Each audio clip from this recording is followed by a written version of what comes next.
إن الله كان عليكم رقيبا وقال سبحانه وتعالى يا أيها الذين آمنوا اتقوا الله حق تقاته ولا تموتن إلا وأنتم مسلمون وقال تبارك وتعالى يا أيها الذين آمنوا اتقوا الله وقولوا قولا سديدا يصلح لكم أعمالكم ويغفر لكم ذنوبكم ومن يطع الله ورسوله فقد فاز فوزا عظيما فإن خير الحديث كتاب الله وخير محمد صلى الله عليه وسلم وشر الأمور محدثاتها وكل محدثة بدعة وكل بدعة ضلالة وكل ضلالة في النار. Ikhwani wa akhwati fillah, saudaraku yang dirahmati Allah. Kita awali kajian ini dengan niat yang ikhlas. Tujuan yang jelas. Dan yang tidak kalah pentingnya adalah tekad yang tegas. Karena kita sekarang menemukan kondisi di mana orang itu kalau sudah urusan agama, ilmu agama, loyo, patah arang, gampang ngeles, banyak alasan untuk tidak. Tapi kalau urusan syahwat dunia, banyak alasan untuk iya. Taib. Kita lanjut. Akhbarana Muhammad ibnu Abil Qasim. Adalah siqatun sabtun, gurunya Imam Ibnul Jauzi. Haddasana Hamad ibnu Ahmad.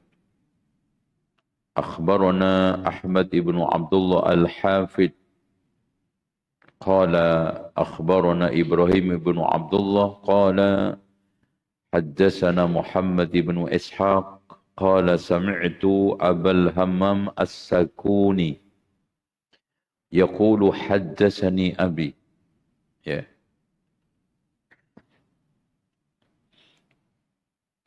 Abul Hammam nama aslinya adalah Syuja'. Sami'tu abi qala sami'tu Sufyan. Berarti bapaknya adalah muridnya Sufyan As-Sawri. Yaqulu, dia berkata, maksudnya Sufyan As-Sawri. La yab, kitabnya ayyuhal walad, al-ilmu bila amalin junun. Ilmu tanpa diamalkan itu kegilaan. Karena definisi gila itu ketidakmampuan untuk menyambungkan sesuatu yang satu terkait. Sambungan ilmu diamalkan. Maka kata pepatah, al-ilmu bila amalin kasyajari bila thamar. Ilmu tidak diamalkan seperti pohon tidak berbuah.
Karena kita sekarang menemukan kondisi di mana orang itu kalau sudah urusan agama, ilmu agama, loyo, patah arang, gampang ngeles, banyak alasan untuk tidak. Tapi kalau urusan syahwat dunia, banyak alasan untuk iya. Taib. Kita lanjut. Akhbarana Muhammad ibnu Abil Qasim. Adalah siqatun sabtun, gurunya Imam Ibnul Jauzi. Haddasana Hamad ibnu Ahmad. Akhbarana Ahmad ibnu Abdullah al-Hafid. Qala akhbarana Ibrahim ibnu Abdullah. Qala haddasana Muhammad ibnu Ishaq. Qala sami'tu Abal Hammam As-Sakuni yaqulu haddasani abi. Ya.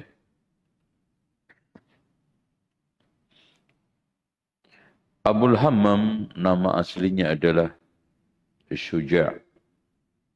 Sami'tu abi qala sami'tu Sufyan. Berarti bapaknya adalah muridnya Sufyan As-Sawri. Yaqulu, dia berkata, maksudnya Sufyan As-Sawri. La yab, kitabnya ayyuhal walad, al-ilmu bila amalin junun. Ilmu tanpa diamalkan itu kegilaan. Karena definisi gila itu ketidakmampuan untuk menyambungkan sesuatu yang satu terkait. Sambungan ilmu diamalkan.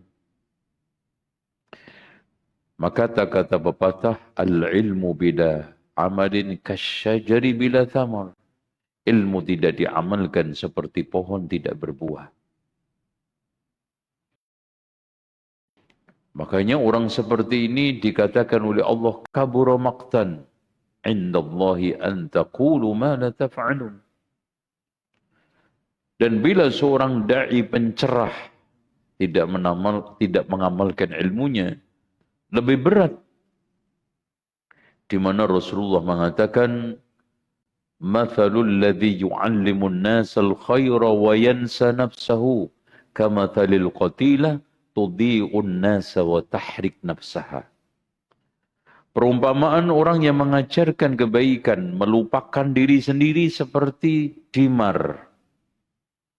Bahasa Jawanya itu lampu oblik. Bahasa kita itu lampu dimar. Atau lilin, membakar dirinya sendiri untuk menerangi orang lain. Wala yastaqimu qawlun wa amalun illa biniyatin. Tidak akan tegak ucapan dan perbuatan tanpa niat. Karena innamal a'malu binniyat. Wa innama likulli imri'in ma nawa.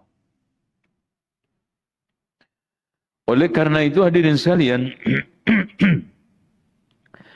niat ini menempati tempat strategis di dalam seluruh ibadah. Bahkan Imam Syafi'i memasukkan hadis innamal a'malu binniyat itu di dalam bab fikih lebih daripada puluhan bab. Kenapa? Karena inti daripada ibadah itu adalah niat. Inti daripada diterima tidaknya ibadah seseorang itu di dalam niatnya. Dan niat itu sulit. Makanya kata Sufyan As-Sawri, ma'alashtu syai'an ashadda min niyati. Tidaklah sesuatu yang paling sulit aku obati ketimbang niatku. Li'annaha tataqallab, berubah-ubah. Antum tadi dari rumah ingin ngaji. Pikiran lurus sampai kajian berbelok-belok niatnya. Apalagi di zaman fitnah. Fitnah itu sangat mudah merubah sikap orang. Fitnah itu sangat mudah untuk merubah jati diri seseorang. Sampai dikatakan oleh Rasulullah, badiru bil a'mal. Bergegaslah di dalam beramal. Fitanan ka qita'il lailil mudlim. Fitnah seperti malam pekat. Yusbihur rajulu mu'mina wa yumsi kafira. Pagi mukmin, sore kafir. Enggak usah nunggu puluhan tahun. Betapa banyak tokoh. Jangankan jamaah, tokoh murtad dari Islam. Keluar tidak istiqomah. Makanya enggak ada yang jamin. Sehingga Rasulullah mengatakan innamal a'malu bil khawatim.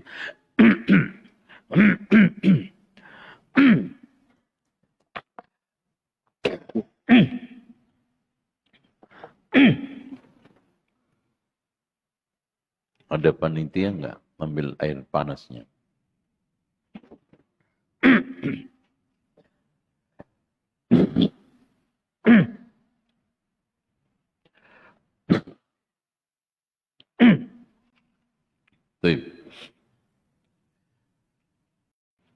Wala yastaqimu qawlun wa amalun wa niyatun.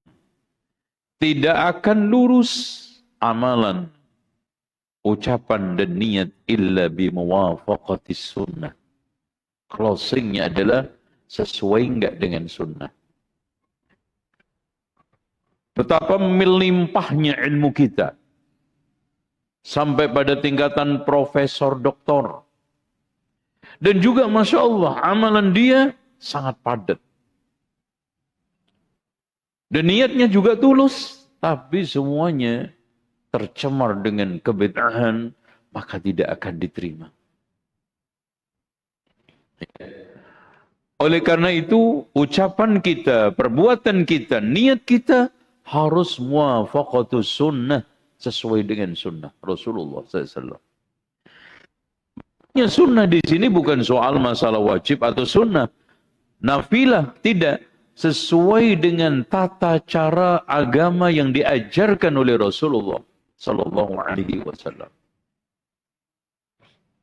Kalau tidak, tertolak. Ingat ketika menafsirkan firman Allah, liyabluwakum ayyukum ahsanu amala aswabuha wa akhlasuha.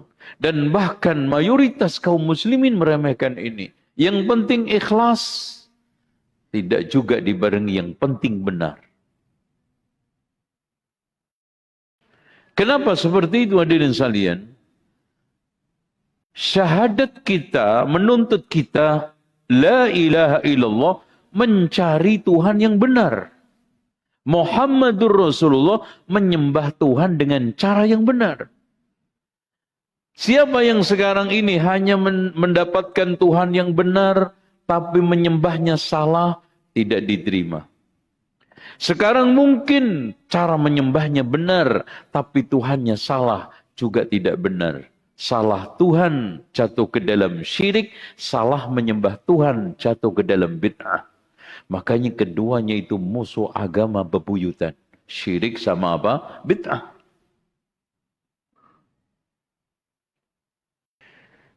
Dengan demikian hadirin sekalian, Imam Abu Bakar Al-Marwazi di dalam kitabnya Sunnah itu terbagi menjadi dua. Sunnah yang bangsa i'tiqadiyah, keyakinan. Artinya apa? Ketetapan Rasulullah, cara beragama Rasulullah yang sifatnya keyakinan. Rasulullah meyakini Allah itu semayam di atas arasy. I'tiqad, ketetapan Rasulullah. Rasulullah meyakini bahwa seluruh takdir Allah, yang baik yang buruk, wajib kita imani. Bahkan Rasulullah SAW mengatakan, la yu'min hatta yu'mina bil qadar. Tidaklah seorang itu beriman dengan iman yang sempurna sampai dia itu beriman kepada takdir. Ketetapan Rasulullah, sunnah Rasulullah, i'tiqadiyah. Rasulullah menetapkan adanya siksa kubur, maka ini adalah sunnah i'tiqadiyah. Yang kedua adalah sunnah fi'liyah, yang sifatnya perbuatan. Rasulullah salat jamaah di masjid, Rasulullah bayar zakat, Rasulullah pergi jihad. Dan sunnah fi'liyah ini dibagi menjadi dua. Ada yang sifatnya wajib, ada yang sifatnya nafilah, yang dipahami oleh orang-orang sekarang sunnah, nggak wajib. Cuman orang awam itu kan kenalnya sunnah itu yang nggak wajib. Makanya dengar kajian sering ngomongi sunnah-sunnah aja. Oh itu kajian sesat Pak. Masa yang dibahas cuma sunnah-sunnah? Kapan wajibnya? Itu kapan wajibnya katanya. Nggak pernah bahas wajib. Itu kelompok apa yang dibahas cuma sunnah? Berarti nggak sholat. Mereka itu nggak zakat. Gitu kan gitu. Ini bodoh kuadrat. Bismillah. Iya bodoh ngeminter itu namanya bodoh kuadrat. Baik. Dari sinilah ikhwah sekalian yang dirahmati oleh Allah. Kita sudah mendapatkan gambaran ringkas tentang makna sunnah. Sunnah di mana dimaksudkan oleh Rasulullah alaikum bisunnati wa sunnatil khulafair rasyidin. Maknanya yang pertama, cara beragama. Imam Al-Barbahari mengatakan as-sunnatu hiyal Islam wal Islam huwa sunnah. Makna yang pertama yaitu sunnah bisa i'tiqadiyah dan sunnah wajibah. Cara beragama Rasulullah di dalam seluruhnya kita wajib ikuti. Cara wuduknya Rasulullah kita ikuti. Cara sholat jamaahnya Rasulullah SAW kita ikuti. Cara zakatnya Rasulullah kita ikuti. Cara tawaf, cara sa'i. Bahkan khudu anni manasikakum. Ambillah semua manasik dariku. Gak ada yang kelewat. Siapa yang ucapannya, perbuatannya dan niatnya tidak sesuai dengan sunnah. Artinya tidak sesuai dengan tata cara yang diajarkan oleh Rasulullah. Maka tertolak. Itu yang dimaksudkan sabda Rasulullah, man ahdasa fi amrina hadza ma laysa minhu fawaraddun, man amila amalan laysa alaihi amruna wa fawaraddun. Maksudnya apa? Cara beragama yang tidak diajarkan Rasulullah. Oke, clear. Sekarang 19. Diperhatikan bukunya. Akhbarana Muhammad qala akhbarana Hamad qala akhbarana Abu Nu'aim al-Asfahani. Beliau ini pemilik Hilyatul Auliya, bahkan kitabnya ratusan. Ya, ajaib ulamanya. Kitabnya ratusan. Qala akhbarana Muhammad ibn Ali qala akhbarana Amr bin Abduwayh qala akhbarana Ahmad ibn Ishaq qala akhbarana Abdurrahman ibn Affan qala akhbarana aw haddatsana Yusuf ibn Asbad. Ya ikhwah sekalian, Yusuf ibn Asbad adalah seorang zahid. Ya. Seorang yang memiliki banyak petuah kebaikan dan sangat bagus di dalam menasihati orang. Nasihat-nasihatnya terekam indah. Ya. Di antara sekian nasihatnya, tawadhu ialah ketika kamu di hadapan siapapun selalu memandang dia lebih baik dari saya. Itu tawadhu. Jadi hakikat daripada tawadhu adalah ketika kamu ketemu memandang siapapun, perasaan dan pikiran antum, dia lebih baik daripada saya. Jadi kalau antum masih mengunggulkan, masih menyatakan lebih, pada saat itu antum kena ujub. Makanya Abdullah ibn Mubarak mengatakan definisi ujub, hakikat daripada ujub, ketika kamu merasa memiliki kelebihan yang tidak dimiliki orang lain. Apapun bentuk.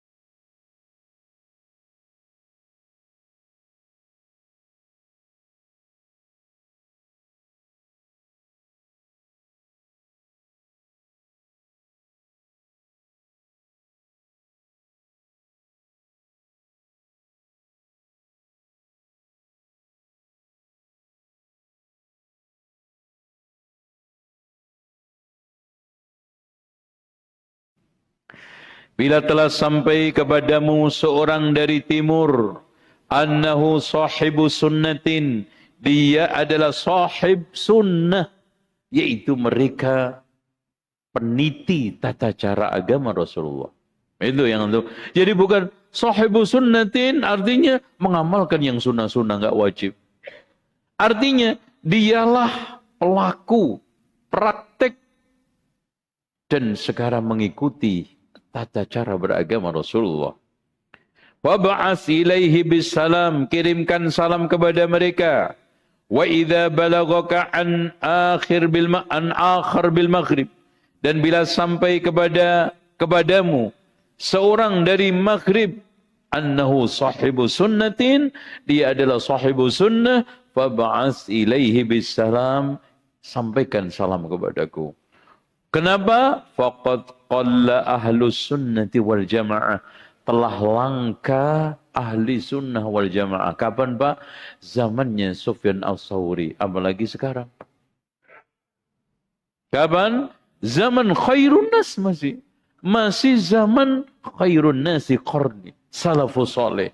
Yang menurut sebagian ulama, kapan kita bisa menengarai zaman itu adalah salafus saleh? 500 tahun. Dan Sufyan al-Thawri masih di situ. Itu pun mengatakan faqad qalla ahlus sunnati wal jamaah. Apalagi di Lampung, apalagi di Jakarta. Ya. Yeah.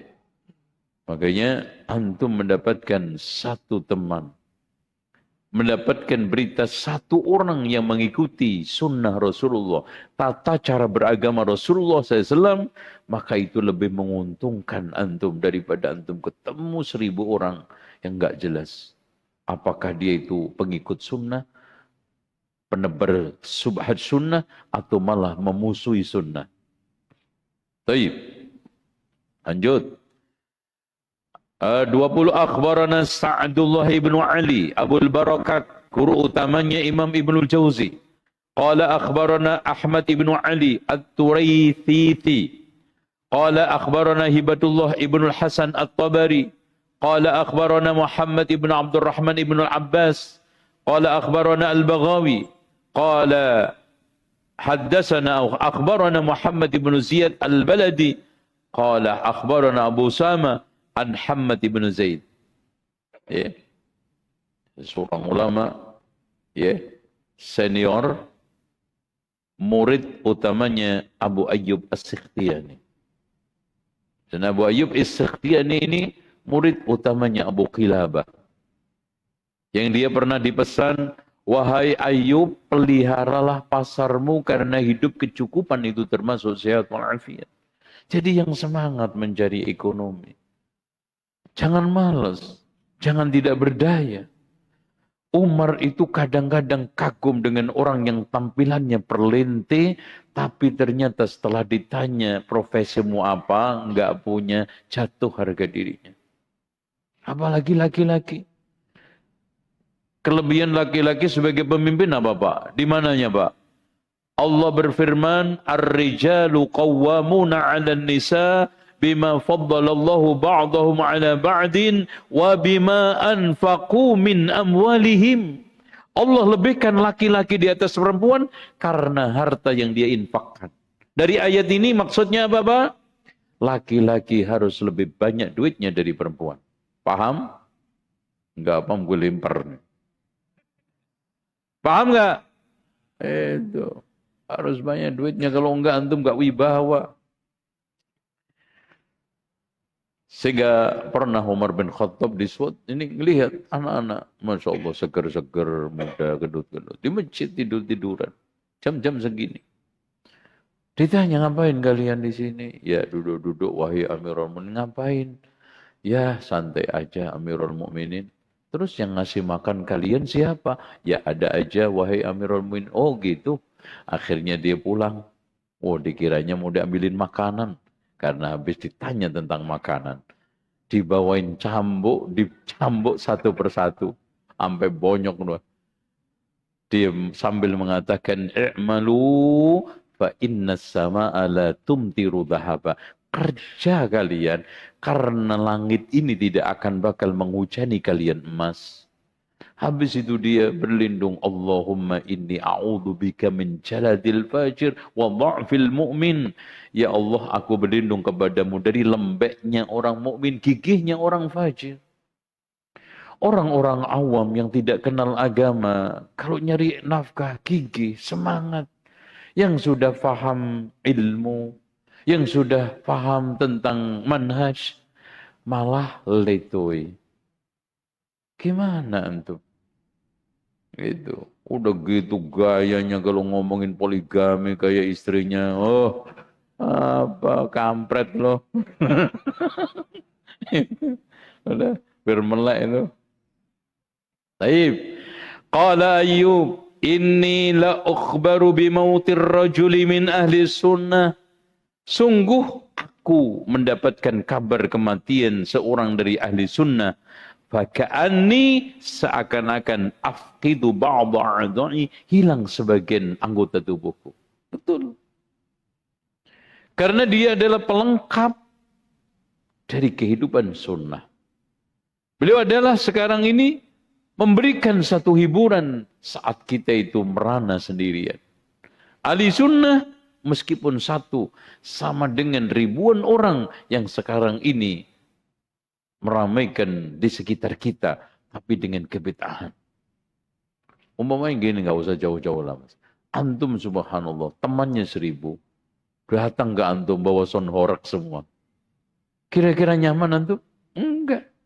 Tapi sekarang satu orang yang datang menasihatin antum dengan sunnah, dengan kebaikan-kebaikan Islam, dengan cara beragama Rasulullah, hanya soal masalah wudhu, hanya soal masalah sunnah, bahkan mungkin di dalam hal sepele yaitu buang hajat.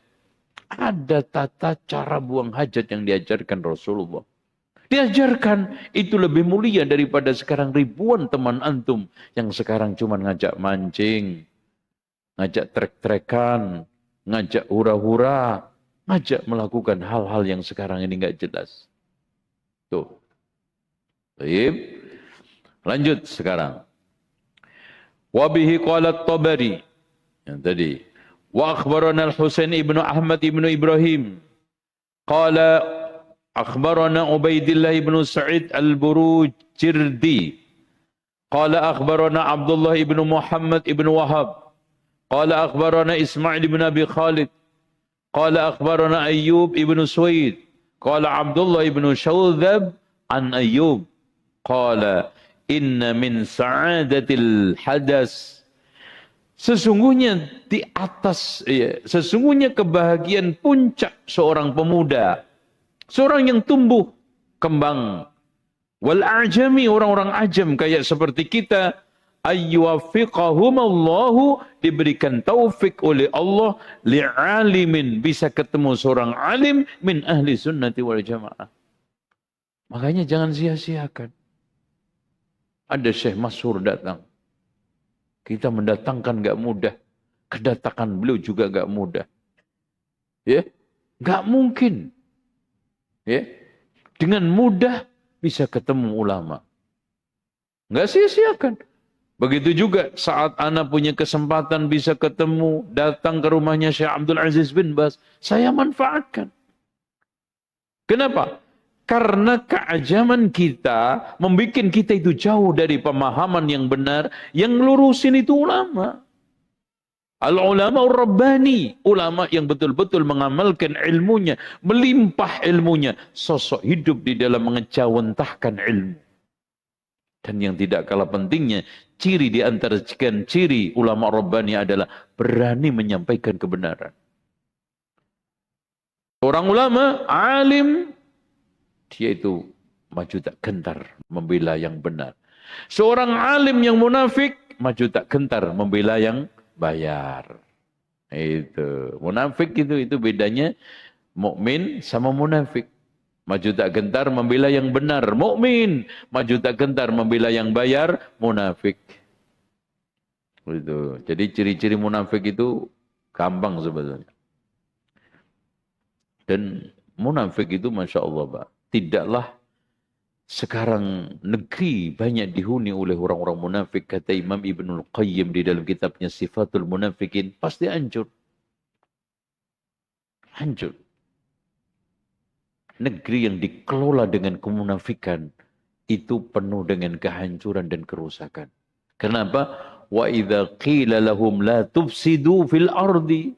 Udah dikatakan itu rusak, malah ngeyel, innama nahnu muslihun. Hancur enggak negeri antum? Walaupun begitu, kita tidak boleh mengutuk orang munafik. Makanya Pak, tidak ada satu doa pun yang diajarkan oleh Allah dan Rasulnya mengutuk orang munafik. Kenapa? Jangan-jangan kita sendiri yang ngutuk. Kita munafik, kan gitu. Karena kata Abdullah ibn Abi Malikah, adraktu salasina min ashabin Nabi. Saya temui 30 sahabat semuanya takut terhadap dirinya akan tertimpa kemunafikan. Akan tertular virus kemunafikan. Makanya Hudzaifah ibnul Yaman ketika mendengarkan seorang berdoa, Allahumma ahlikil munafikin. Ya Allah, hancurkan orang-orang munafik. Kata Hudzaifah, wahai anakku, stop, jangan berdoa seperti itu. Kalau orang-orang munafik hancur semua, kita kesepian. Kesepian, nggak ada orang. Di Lampung habis. Masya Allah. Iya. Na'udzubillah. Sekelas Abdullah ibnu Abi Malikah. Sekelas Umar, Pak. Nanya kepada Hudzaifah. Ya. Sumpah, wahai Hudzaifah. Nasyadtuka. Ada enggak namaku tercantum di golongan orang munafik? Itu Umar, Pak. Apalagi kita. Maka kata para ulama, munafik adalah merasa aman dari kemunafikan. Makanya Al-Hasanul Basri mengatakan, ma khafa illa mu'minun wala amina illa munafiqun. Tidak merasa takut kepada kemunafikan kecuali mukmin dan tidak merasa aman dari kemunafikan kecuali munafik. Siapa munafik? Ia merasa aman dari kemunafikan. Gitu ya. Baik. Alhamdulillah, mudah-mudahan kita diberikan kesempatan terus ketemu dengan orang-orang alim. Qala at-Tabari wa akhbarana Ahmad ibn Muhammad ibn Hasnun qala akhbarana Ja'far ibn Muhammad ibn Nusair qala akhbarana Ahmad ibn Muhammad ibn Masruq qala Muhammad akhbarana Muhammad ibn Harun Abu Nushayd qala akhbarana Abu Umair ibn Nahas qala akhbarana Al-Dhamrah qala ibnu Syawdzab qala inna min ni'amillahi 'ala Syam, termasuk nikmat yang diberikan oleh Allah kepada seorang pemuda yang tumbuh besar, idza nasaka, dia dalam kondisi meniti karir spiritualnya, ayyu akhiya sahib sunnatin, berteman dengan sahibus sunnah. Yahmiluhu 'alaiha, yang dia giring kepada sunnah. Ya. Dinasihatin semua praktek beragamanya sesuai dengan sunnah. Diajak untuk kajian kepada sunnah. Disuruh mendekat kepada ulama-ulama ahli sunnah. Masya Allah, ni'mat. Ni'mat gak ada. Inna min ni'amillahi 'ala Syam. Di mana termasuk 7 orang yang diberikan naungan oleh Allah. Di masa nanti tidak ada naungan siapa? Siapa? Syabun nasya'a fi ibadatillah. Pemuda yang tumbuh besar, tumbuh kembang di atas ibadah kepada Allah ala sunnah, dituntun oleh teman yang menggiring kepada sunnah. Tata cara beragama Rasulullah sallallahu alaihi wasallam kepada kajian-kajian sunnah didekatkan kepada ulama-ulama sunnah. Masya Allah, nikmat. Lanjut. Qala at-Tabari wa akhbarana Isa ibn Ali qala akhbarana Al-Baghawi qala, ya, ini Masya Allah nanti membahas Qadari, ya, Qadarian ini. Qala akhbarana Sa'id ibn Shabib qala sami'tu Yusuf ibn Asbad yaqulu kana abi qadariyan, bapakku itu qadariyah. Masya Allah. Kenapa Pak? Subhanallah. pada masa ini memang Qadariyah itu menguasai opini. Pemikiran yang lagi hit, ibaratnya lagi viral. Sehingga tidak sedikit ulama-ulama besar tercemar. Di antaranya siapa? Qatadah. Ulama besar, ahlul hadis, termasuk Amirul Mukminin fil hadis. Dia tercemar. Terpapar pemikiran Qadariyah sampai dia mengatakan segala sesuatu diciptakan oleh Allah kecuali maksiat. Masya Allah. Walaupun begitu tidak ada seorang pun ulama menolak riwayatnya. Karena kata Imam Az-Zahabi kalau nggak salah, kalau riwayat Qatadah kita tolak, punah sunnah Rasulullah. Karena habis di semua hadis Rasulullah di dia. Itu. Yang kemarin saya jelaskan bagaimana hafalan. Nah ini termasuk Ma'bad al-Juhani. Ma'bad al-Juhani ini seorang tabi'in yang hidup pada zaman sahabat. Yang menyaksikan perdamaian antara Amr bin As dengan Abu Musa al-Ash'ari ketika perang Siffin. Ahli ibadah, ahlul hadis. Makanya sampai Yahya ibnu Ma'in mengatakan wassaqahu, dinyatakan thiqah. Walaupun sebagian besar ulama mendhaifkan. Kenapa? Karena dia termasuk tercemar dan membela. Beda dengan Qatadah tidak membela, dia membela. Bahkan disiksa Hajjaj ibnu Yusuf supaya taubat, tidak taubat-taubat juga. Pernah taubat sekali, balik lagi. Ya. Akhirnya dibunuh oleh Abdul Malik ibnu Marwan. Sebagai bentuk hukuman. Nah, Ma'bad al-Juhani ini mengambil ilmu tentang filsafat yang akhirnya melahirkan Qadariyah dari Susan. Susan ini tokoh yang ada di Irak, dari Nasrani masuk Islam kembali ke Nasrani lagi. Kemudian di sana ada tokoh lagi Ghailan ad-Dimashqi, Damaskus, belajar juga ke Ma'bad. Dari sini lahir, dari perut Ma'bad al-Juhani dan muridnya ini lahir pemikiran-pemikiran Qadariyah. Yang dia mengatakan Allah itu baru tahu segala sesuatu ketetapan setelah terjadi. Sebelum terjadi nggak tahu. Itu nggak tahu. Makanya yang mengingkari Qadariyah itu kan ada masalah soal takdir itu kan ada empat kan ilmu. Artinya segala sesuatu itu sebelum terjadi diketahui oleh Allah. Catatan. Segala sesuatu sebelum terjadi dicatat oleh Allah di Lauhul Mahfuz. Dua ini diingkari oleh Ma'bad al-Juhani.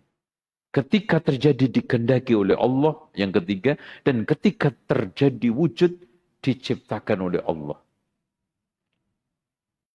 Gitu. Dan filsafatnya di mana, Pak?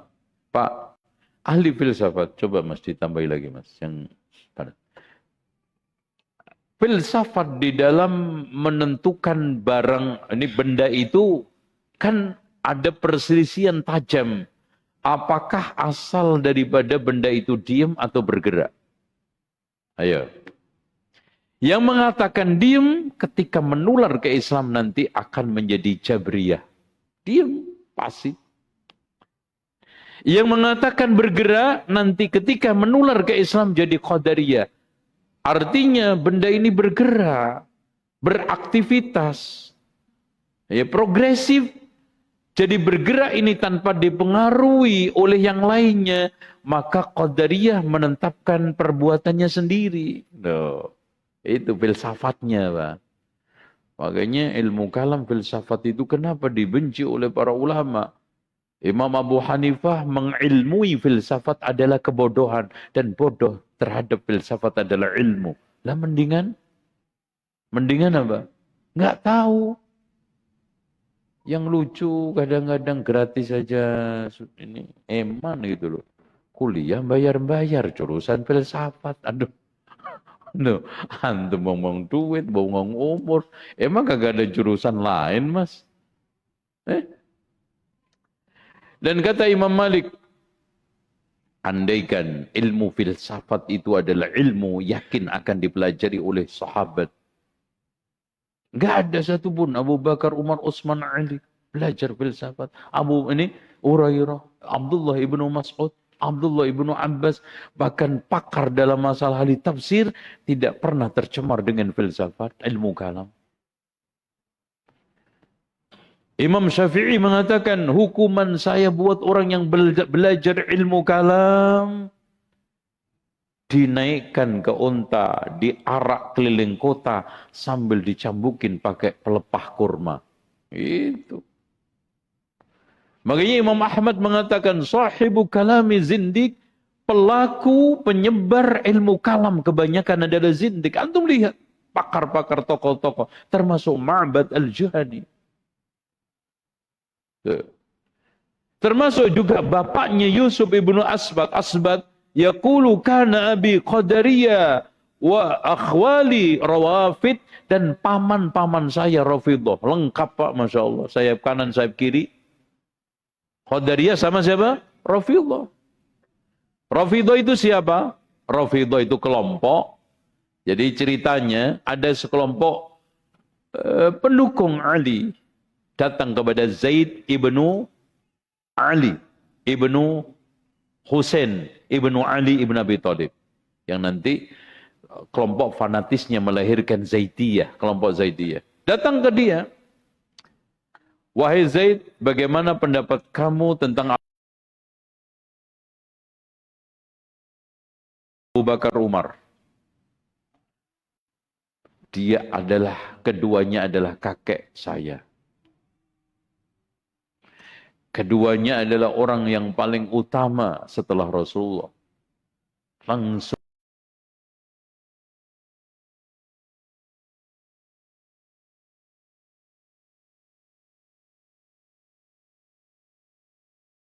ditolak keimamannya, mau dicalonkan jadi imam maksum, batal. Nah, penolakan itu bahasa Arabnya Rafadha, sehingga sejak itu mereka disebut dengan Rafidhah. Rafid yang sangat ekstrim beragamanya, sangat benci kepada ahli sunnati wal jamaah, dan tidak pernah kompromi pada sepanjang zaman. Kebenciannya sangat mendalam, mendarah daging kepada ahli sunnati wal jamaah sampai sekarang. Lanjut. Qala At-Tabari wa akhbarana Ahmad ibn Muhammad ibn Hafiz. Qala akhbarana Abdullah ibn Adi. Qala haddatsani Ahmad ibn al-Abbas al-Hashimi. Qala akhbarana Muhammad ibn Abdul A'la. Qala sami'tu Mu'tamir ibn Sulaiman. Masya Allah. Mu'tamir ibn Sulaiman. Ini subhanallah Pak. Manusia ajaib. Ahli ibadah. Ahli hadis. Bahkan disebutkan kedua anaknya ini tiap hari bergantian dengan bapaknya untuk sholat dari masjid ke masjid. Selama 40 tahun selalu sholat subuh dengan wudhunya sholat isya.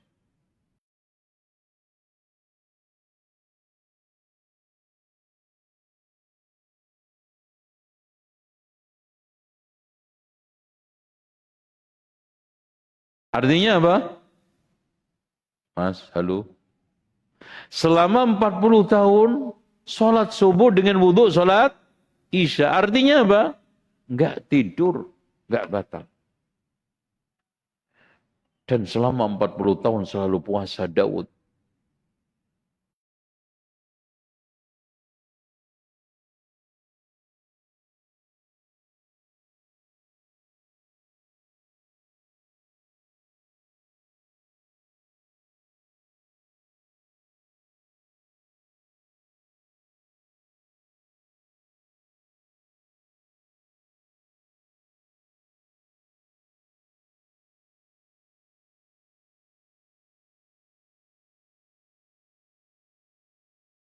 Ibn Sulaiman bapaknya sama.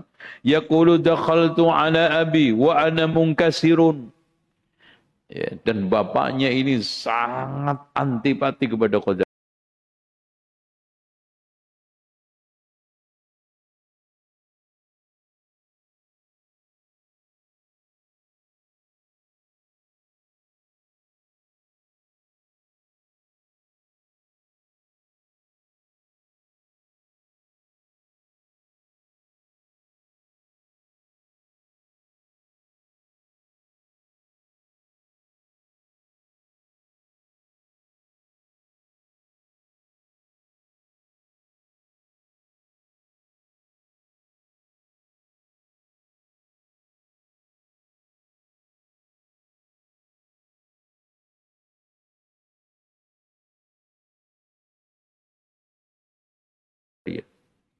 sangat memusuhi Qadariyah.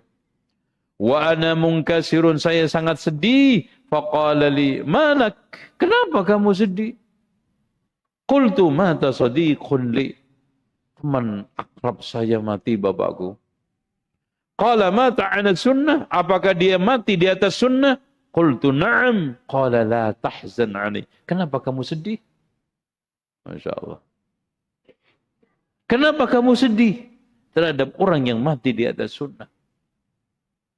Mati membawa cara beragamanya Rasulullah. Meskipun sedikit, dikatakan oleh Rasulullah, khairul a'mali adwamuha wa in qalla. Sebaik-baik amal adalah yang paling langgeng meskipun sedikit. Sesuai dengan sunnah dan ikhlas itu lebih baik. Maka tidak perlu kita bersedih kalau teman kita, saudara kita, famili kita, siapapun mata 'ala sunnah. Baik. Qala at-Tabari wa akhbarana Ahmad ibn Ubaid qala akhbarana Muhammad ibn al-Husain qala akhbarana Ahmad ibn Zuhair qala akhbarana Ya'qub ibn Ka'ab qalu akhbarana Abada qala akhbarana Abdullah ibn Mubarak an Sufyan al-Thawri qala istawsu bi ahli sunnati khaira fa innahum ghuraba. Berwasiatlah baik-baik kepada ahli sunnah dimanapun adanya, di belahan barat atau timur, karena mereka itu menjadi orang terasing. Coba, terasing, Mbak. Kita itu hampir tidak memiliki teman beragama. Kalau teman di pasar banyak, teman kondangan gampang, apalagi teman untuk lari karung, lomba banyak, teman demo apalagi. Teman beragama sesuai dengan tata cara agama yang diajarkan Rasulullah sedikit. Makanya Rasulullah SAW mendefinisikan ghuraba an-nuzza' minal qabail, segelintir orang dari beberapa kampung pelosok. Dari kampung ini 2, dari sini 1, ini 3, ngumpul nih segini. Coba kalau solawatan, penuh sono. Banyak, teman solawatan banyak, apalagi joget, wah lebih banyak. Tapi teman ngaji seperti ini paling banyak nih. Ini sisa-sisa manusia terlantar. Atau apa? Seperti itu, Pak. Istausu bi ahli sunnati khaira fa innahum ghuraba. Rasulullah SAW mendefinisikan ghuraba lagi, unasun salihun, manusia yang soleh. Fi unasi su'in kathir, hidup di tengah manusia yang busuk banyak sekali. Banyak sekali. Man ya'tihim, orang yang membangkang lebih banyak daripada yang mentaati. Itu ghuraba. Di dalam hadis lain Rasulullah juga memberikan satu penjelasan tentang ghuraba. Kata Rasulullah, alladzina yuslihuna ma afsadan nas, orang-orang yang memperbaiki apa yang dirusak oleh manusia. Dari agama otomatis. Makanya antum jangan putus asa memperbaiki dan melakukan perbaikan. Aduh, males. Udah kemarin juga diberitahu balik lagi. Jangan. Melakukan perbaikan itu seperti nyukur rumput di halaman. Habis juga dicukur, tumbuh lagi. Cukur, tumbuh lagi. Nah, sekarang yang duluan kapok, yang nyukur apa rumputnya? Ayo sabar-sabaran. Terus kita cukur sampai mati. Terus kita hilangkan rumput-rumput itu meskipun besok tumbuh lagi. Itulah ghuraba alladzina yuslihuna ma afsadan nas.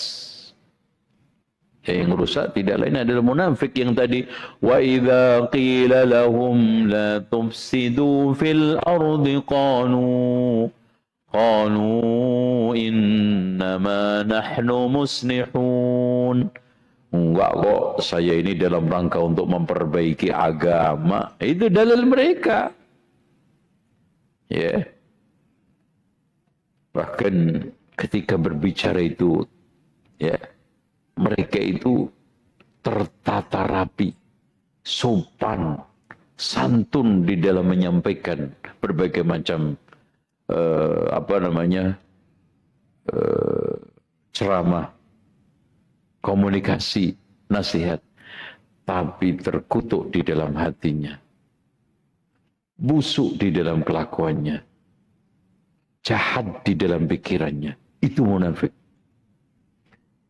Makanya kata Imam Ibnu Qayyim di dalam kitab Sifatul Munafikin tadi malam mana sampaikan, pohon kemunafikan itu berdiri di atas dua akar, yaitu kebohongan dan pencitraan, diairi oleh dua mata air, yaitu apa? Al-makru wal khadi'ah, makar dan tipuan.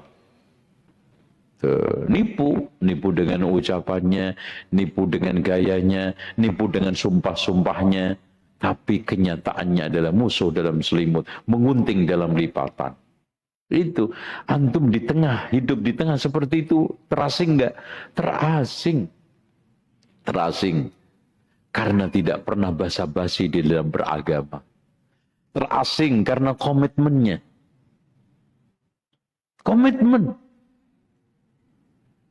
Dan terasing karena perihnya memegang prinsip sunnah itu sendiri. Makanya sabar, yang sabar. Ya, sampai kapan? Ya, sampai mati. Ya, sampai mati.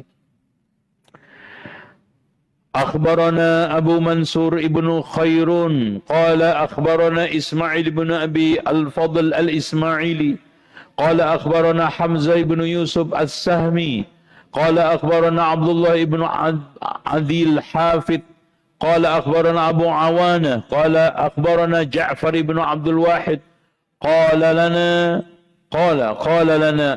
ibnu Abi Bakar ibnu Ayyash qala Abu Bakar ibnu Ayyash as-sunnah fil Islam a'az minal Islam fi sairil adyan. Jadi kemuliaan sunnah di dalam Islam itu lebih daripada mulianya Islam di atas agama-agama yang lain. Tuh. Kita lanjut lagi. Sami'tu Aba Abdullah Al-Husaini ibn Ali Al-Muqri yaqulu sami'tu Aba Muhammad ibn Abdullah ibn Atha yaqulu sami'tu Aba Abdullah Al-Iskandari yaqulu sami'tu Aba Mansur Muhammad ibn Muhammad Al-Azdi yaqulu sami'tu Aba Al-Abbas Ahmad ibn Muhammad ibn Al-Farash yaqulu sami'tu Ahmad ibn Mansur Al-Shirazi yaqulu sami'tu Al-Husain ibn Muhammad At-Tabari yaqulu sami'tu Muhammad ibn Mughirah yaqulu sami'tu Yunus ibn Abdul A'la. Ini muridnya Imam Asy-Syafi'i. Dan pernah, Masya Allah, ada satu kisah inspiratif. Yunus ibn Al-A'la pernah ngambek, kecewa dengan pendapatnya Imam Syafi'i ketika di majelis. Di tengah-tengah Imam Syafi'i menyampaikan kajian seperti ini, dia pergi, berdiri, pergi. Gak balik lagi. Imam Syafi'i senyum. Setelah kajian didatangi rumahnya. Diketok pintunya, dia kaget. Subhanallah. Guru saya, Imam Syafi'i, datang ke rumah. Masya Allah. Kaget. Ditarik tangannya. Yunus. Apakah kita itu harus pecah dan pisah? Hanya dengan perbedaan satu, kesamaannya 1000. Masya Allah. Beda cuma satu. Langsung Yunus ibn Abdul A'la menangis. Masya Allah. Inilah guru, sosok welas asih. Tidak ada perasaan ego, apalagi dendam. Karena dia menyiarkan agama bukan untuk dirinya sendiri. Dikritik biasa. Makanya Pak, tengkar pendapat, tengkar pikiran di antara para ulama itu biasa. Antum lihat tengkar pikirannya antara Imam Malik dengan Imam Syafi'i. Imam Syafi'i dengan Ahmad. Coba bayangkan Imam Ahmad nggak kunut, Imam Syafi'i kunut. Tapi tengkar mereka itu sehat, tengkar mereka itu ilmiah, tengkar mereka mencari kebenaran. Dan agama mereka yakini milik Allah, bukan milik nenek moyangnya. Sehingga nggak harus fanatis, nggak harus mangkel, ngalamin kesel.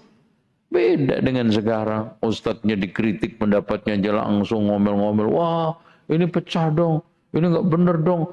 Antar ulama salaf serang. Lah, aduh, ini pengikut. Nggak bener, biarin aja. Tengkar pikiran itu biasa. Mas, antum pernah nggak mengkaji kitab Bidayatul Mujtahid yang membahas tengkar pikirannya para ulama di dalam mendudukkan masalah fikih? Pendapat fulan lemah, yang kuat ini marjuh, ini lemah, ini dhaif. Ikhwan, nggak usah jauh-jauh. Kenapa para ulama padahal berdekatan, bahkan mungkin murid guru, tetapi melemahkan di dalam masalah mendudukkan hadis Rasulullah? Kenapa? Karena hadis Rasulullah lebih mulia di atas segala-galanya daripada kehormatan masing-masing teman itu sendiri. Makanya biasa Imam Al-Bukhari mengatakan si fulan dhaif, si fulan matruk. Biasa. Kenapa, Pak? Karena agama itu milik Allah. Agama harus dijaga di atas segala ego, di atas segala kepentingan, di atas segala nama harum manusia itu sendiri. Makanya mereka enteng menarik pendapat. Imam Syafi'i ada qaul jadid, qaul qadim. Gak ada masalah itu. Antum pernah enggak tengkar pikirannya Atha ibn Abi Rabah dengan Al-Hasanul Basri? Dia mengatakan di majelis, siapa yang sekarang ini ngumpul pada dirinya, wa idza hadasa kadzab, ketika bicara dusta, wa idza wa'ada akhlaf, ketika janji ingkar, wa idza tumina khana, ketika diberikan amanah khianat, maka dia telah munafik dengan nifak yang sempurna. Masya Allah. Disampaikan oleh muridnya Al-Hasan Al-Basri kepada Atha ibn Abi Rabah. Tanya, apakah benar pendapat seperti itu, wahai Syekh? Pendapatnya siapa itu? Ya, pendapatnya Al-Hasan Al-Basri. Coba tanyakan ke beliau. Masya Allah. Saudara-saudaranya Nabi Yusuf munafik tidak? Boleh ditanyakan. Syekh Al-Hasan Al-Basri mengatakan, ya enggak. Oke. Coba, saudara-saudaranya Nabi Yusuf, bukankah dia itu bicara dusta? Ya? Dusta enggak? Iya. Dia bawa kain, katanya apa? Bapakku nangis-nangis. Yusuf dimakan serigala. Ini bukti pakaiannya. Bohong tidak dia? Bohong. Dan kebohongannya itu akan terlihat walaupun disembunyikan secara rapi. Di mana? Masa iya ada serigala mau mangsa-mangsanya dicopot dulu pakaiannya? Serigala pinter banget. Ya, dicopot dulu baru diterkam. Serigala mana cerdas begini? Bohong dia. Isya'an yabkun, datang pada waktu remang-remang sore ini petang sambil menangis penuh dengan kebohongan. Wa idza hadasa kadzab. Wa idza wa'ada, janji jaga Yusuf. Diingkari enggak? Diingkari.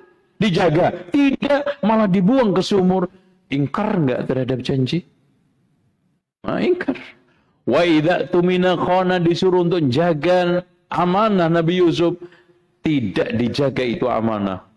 Masya Allah, Al-Hasanul Basri dengan lapang dada, Fulan, kalau kamu temukan pendapatku mana saja, dikonfrontasi oleh ulama lain dan itu salah, sampaikan ke saya. Oh itu. Contoh aja, kemarin membantah soal masalah fatwa haji nggak wajib karena kuota numpuk. Wah, harusnya tabayun, datang aja ke Ustadz. Kita menjelaskan di sosmed itu bukan kepentingan Ustadz yang mengeluarkan fatwa, tapi jamaah yang sudah melihat, mendengarkan dari sosmed itu. Dan tidak ada masalah.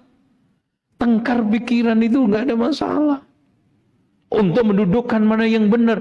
Karena agama itu bukan milik kita, nenek moyang kita, fulan-fulan, ulama, ustadz, tapi milik Allah. Inna dina indallahi al-Islam. Fahimtum? Itu. Jadi kalau ada kritikan, pelurusan pendapat kepada siapapun, antum harus lapang dada. Itu bagian daripada apa? Menundukkan kebaikan dan kebenaran. Jangan sentimen, argumen gitu loh mas. Sami'tu Syafi'i. Nah ini Yunus ibnu Abdul A'la yaqulu sami'tu Muhammad ibnu Idris Asy-Syafi'i yaqul, berkata, idza ra'aitu rajulan min ashabil hadis, kalau saya melihat orang-orang dari ahlul hadis, faka'anni ra'aitu rajulan min ashabin nabi, maka seakan aku melihat dari salah seorang sahabat Nabi. Karena apa? Visualis. Dia adalah sosok menerjemahkan kehidupan Rasulullah di dalam hari-harinya. Seperti sahabat yang tiap hari melihat Rasulullah, tiap hari mendapati Rasulullah SAW bertingkah laku, menyampaikan fatwa, menyampaikan pendapat, menyampaikan hadis, dan menyelesaikan masalah-masalah. Ketika yas'alunaka, Rasulullah SAW menjawab. Makanya betul kata Abdullah ibnu Mas'ud, man kana minkum muta'assiya, barang siapa di antara kalian ingin menjadi seorang sebagai suri tauladan, falyata'assa bi ashabin nabi, hendaknya menjadikan sahabat Nabi itu sebagai suri tauladan. Kenapa? Fa innahum abarrul ummati quluba, karena mereka itu orang yang paling baik hatinya, maksud iman dan takwanya.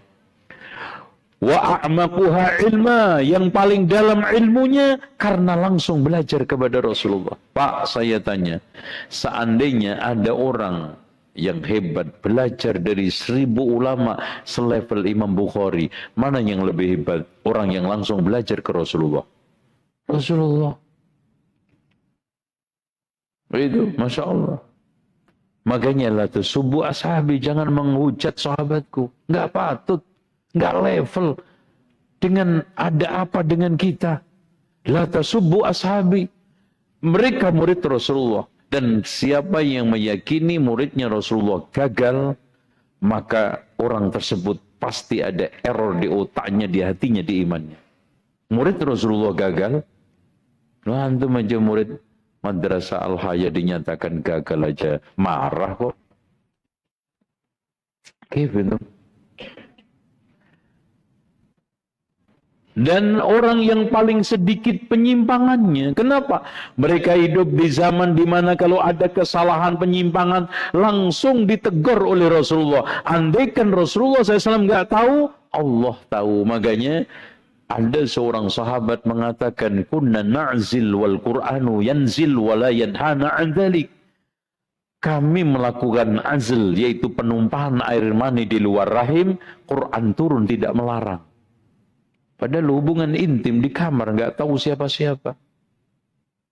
Masya Allah. Allah mengatakan, qad sami'allahu qawlan lati tujadiluka fi zawjiha. Subhanallah. Wanita mengadu kepada Rasulullah karena didihar oleh siapa? Suaminya. Rasulullah nggak bisa memutuskan, tidak bisa memberikan suatu putusan. Qad sami'allah. Allah telah dengar dari langit. Masya Allah. Tuh. Kalau sekarang diem ya bablas. Nggak ada wahyu, nggak ada Jibril, diem bablas. Makanya ada satu kaidah, la yajuzu lin nabi tarkul bayani 'indal hajah. Tidak boleh bagi nabi meninggalkan penjelasan ketika dibutuhkan. Karena proses tasyri', proses di mana syariat sedang dipraktekkan, sedang diturunkan, sedang diterapkan. Gak mungkin Rasulullah itu meninggalkan sesuatu penjelasan. Makanya kalau tidak dijelaskan, didiamkan boleh. Makanya ada namanya sunnah apa? Sunnah apa? Takririyah. Segala sesuatu yang didiamkan oleh Rasulullah itu jadi sunnah. Makanya lucu. Ada orang yang mengatakan bid'ah hasanah. Dalilnya apa? Dalilnya apa, Pak? Katanya sahabat itu kan azan berdasarkan mimpi.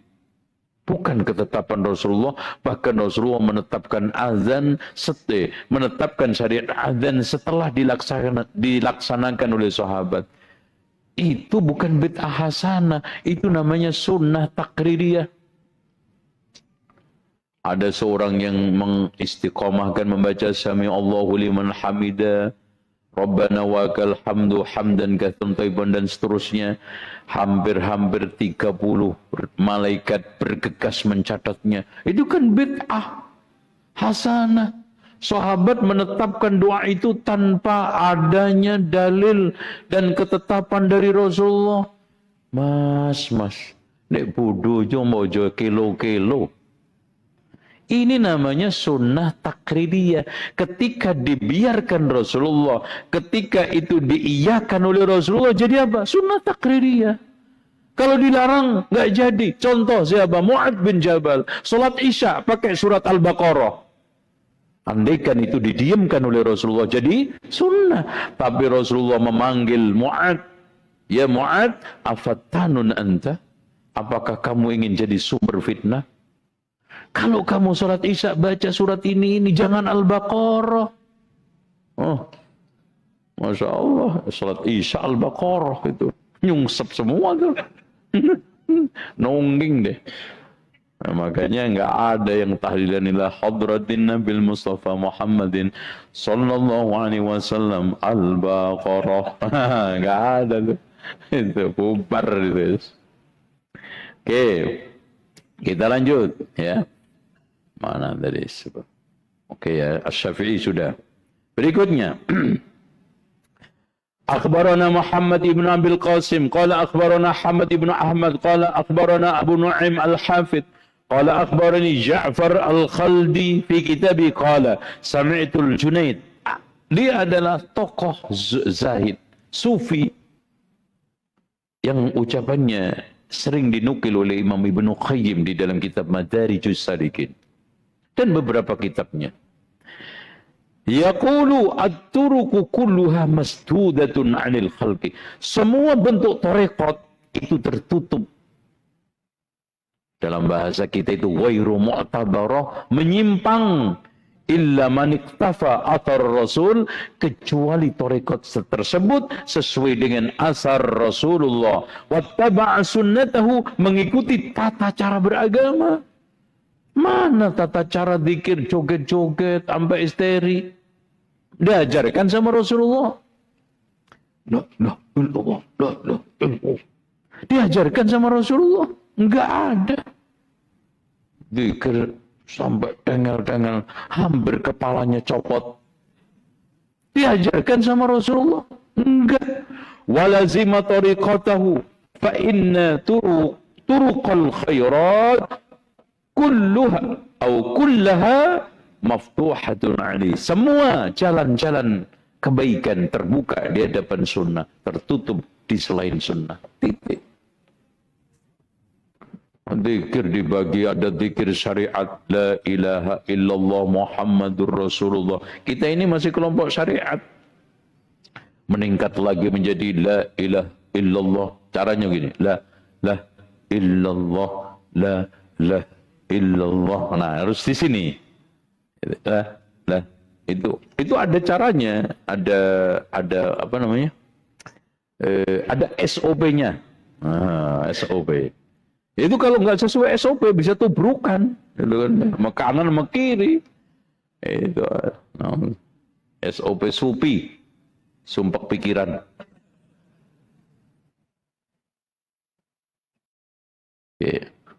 Mana thariqah yang diajarkan Rasulullah seperti itu dalam berzikir? Thariqah Rasulullah sallallahu alaihi wasallam di dalam membaca sholawat. Thariqah Rasulullah sallallahu alaihi wasallam di dalam azan. Thariqah semuanya, cara beragama di situ penting. Ya, jangan ngarang, jangan mengada-ada yang akhirnya kita hancur di dalam beragama. Nasallallahu al-afiyah. Makanya Allah mengatakan, wa'lamu anna fikum Rasulullah law yuti'ukum fi kathirin minal amri la'anittum. Ketahuilah, di tengah kalian itu ada Rasulullah. Andaikan Rasulullah mengikuti kalian, maka kalian akan hancur berantakan di dalam beragama. La'anittum. Tapi kita ngikuti Rasulullah, bukan Rasulullah mengikuti kita. Kita ngikutin Islam, bukan cara beragama Rasulullah menyesuaikan kita. Ngikuti kita tidak. Apapun praktek agama kita harus sesuai dengan praktek agama Rasulullah SAW. Kalau di zaman sahabat itu bukan bagian daripada agama, kata Imam Malik, sampai kapanpun, sampai kiamat tidak akan bisa menjadi bagian agama. Nggak bisa. Sampai kiamat. Ya. Nah, terakhir sekarang. Habis ini kita buka tanya jawab, dan habis ini kita masuk bab kedua. Bab yang paling krusial, yaitu fi dhammil bid'ah wal mubtadi'in, bab tercelanya kebid'ahan dan terhinanya ahli bid'ah. Oh, itu. Ini banyak yang tersinggung nanti. Ya nggak apa-apa. Biasanya awalnya tersinggung jadi tersungging. أخبرنا عمرو بن الظفر قال أخبرنا جعفر بن أحمد قال أخبرنا عبد العزيز بن علي الآزاجي قال أخبرنا علي بن عبد الله بن جهضم قال أخبرنا محمد بن جابان قال سمعت حامد بن إبراهيم يقول قال الجنيد بن محمد At-tariqu ilallahi azza wa jal, jalan menuju Allah untuk meniti spiritual itu masdudatun, semuanya terkunci. Makanya waja'alna min baini aydihim sadda wa min khalfihim sadda masduda ala khalqillahi azza wa jal. Artinya apa? Tidak diterima, ghairu maqbul, mardud illa 'alal muqtafin, kecuali mereka-mereka yang mengikuti athar Rasulullah sallallahu alaihi wasallam wattabi'ina li sunnatihi. Mereka yang mengikuti peninggalan Rasulullah, asar itu peninggalan. Makanya tapak-tapak kaki yang kita tinggalkan itu dalam bahasa Arabnya itu athar. Karena peninggalan yang persis. Masa tapak kaki kita ternyata bentuknya kucing? Ya nggak mungkin. Gajah, apalagi pasti tapak kaki Muhammad, ya Muhammad. Asar. Rasulullah satu lawan satu. Ya. Hadwan na'li bin na'li itu sunnah, bukan bid'ah. Li sunnatihi. Jadi mengikuti peninggalan Rasulullah, mengikuti cara beragama Rasulullah. Kama qala Allah azza wa jal, laqad kana lakum fi Rasulillahi uswatun hasanah. Anehnya, ini ayat paling lantang dibacakan ketika acara Maulid Nabi. Acara Maulid Nabi, cek aja semua. Ayat ini paling sering keluar, seperti seringnya keluar ayat kutiba alaikumusiyam ketika Ramadan. Tuh, semua kultum kutiba, lagi kutiba lagi, Masya Allah. Kultum lagi, kutiba, asar kutiba, maghrib kutiba. Masya Allah mas, denger kutiba nih selama Ramadan bisa 1.000 kali. Ya. Kutiba alaikumusiyah. Sama. Laqad kana lakum fi Rasulillah, ini beribu kali kita dengarkan dari mulut-mulut mereka yang mengadakan maulid Nabi. Tapi pada saat itu dia melecehkan sunnah Rasulullah. Nggak ngikuti Rasulullah. Apanya yang diikutin? Rasulullah diulang tahunin itu loh Pak. Mikir nggak kita? Happy birthday to you, rawahul Bukhari. Ada. Masya Allah. Ya. Makanya anehnya Rasulullah nggak pernah ulang tahun, Abu Bakar nggak pernah mengulang tahuni, Umar nggak pernah mengulang tahuni. Kita jadi ribut mengulang tahuni Rasulullah. Ini coba Pak.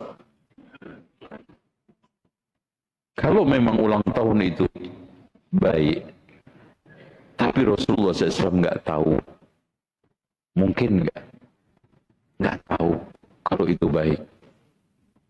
Tahu sih tahu, tapi malas. Ya maulid Nabi, tapi malas saya maulidan. Atau Rasulullah SAW nggak sempat, atau nggak suka kebaikan tersebut. Nah, coba, nggak suka. Atau memang nggak ada sunnahnya. Udah selesai itu aja. Rasulullah nggak tahu kebaikan maulid Nabi, nggak mungkin. Males melakukan kebaikan, nggak mungkin. Nggak sempat melakukan kebaikan, apalagi. Terus apa lagi Pak? Umpamanya orang-orang yang tahlilan itu masuk surga, ketemu Rasulullah. Mas, kamu masuk surga ini gara-gara apa? Tahlilan ya Rasulullah. Kaget tuh Rasulullah. Oh boy mas gitu. Itu. Tahlilan, selamatan 1, 2, 3, 7, 40, 100. Tapi ya itu. Yang memang logika kadang-kadang itu diperlukan. Contoh, antum baca surat Yasin dari awal sampai akhir. Ada nggak yang ditujukan untuk orang-orang mati? Saya tanya sama antum, Alif Lam Mim dzalikal kitabu la raiba fihi hudal lil muttaqin. Petunjuk muttaqin yang mati apa yang hidup? Mas, orang mati butuh petunjuk nggak? Udah mati.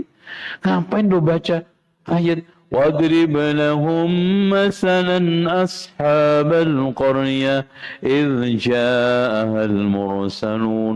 Yang lucu dibacakan, لِيُنذِرَ مَنْ كَانَ حَيًّا وَيَحِقَّ الْقَوْلُ عَلَى الْكَافِرِينَ.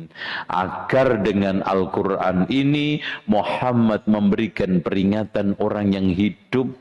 Orang yang hidup, orang yang mati nggak butuh peringatan.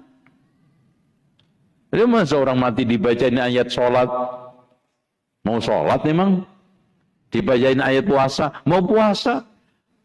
Apalagi ayat-ayat yang ada di dalam surat Yasin itu semua ayat-ayat keren untuk ketetapan akidah, penguatan manhaj, keimanan, dan akhlak bagi seorang da'i. Ya Allah. Keimanan kita kepada akhirat. وَامْتَازُوا الْيَوْمَ أَيُّهَا الْمُجْرِمُونَ أَلَمْ أَعْهَدْ إِلَيْكُمْ يَا بَنِي آدَمَ أَلَّا تَعْبُدُوا الشَّيْطَانَ innahu lakum aduwwum mubin. Bukankah telah aku ambil perjanjian atas kalian wahai anak Adam, jangan sembah itu setan, musuhmu paling nyata. Setan itu musuh kita di dunia apa di alam kubur? Oh udah.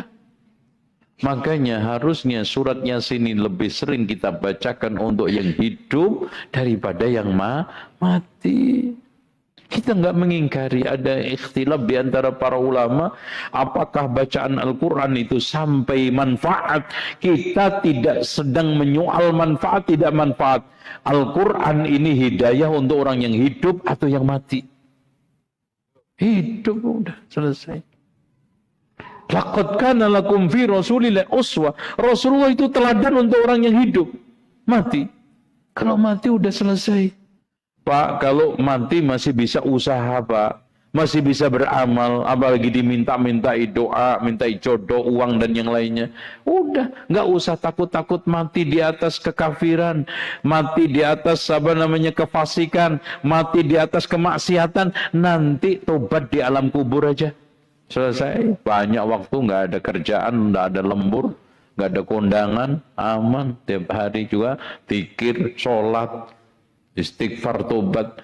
Lah gimana? Sementara Rasulullah mengatakan, idza mata ibnu Adam inqata 'amaluhu illa min thalathin. Bila anak Adam meninggal dunia, terputus semua usahanya. Alias nggak bisa usaha lagi, nggak bisa sholat lagi, nggak bisa puasa lagi, nggak bisa zakat lagi.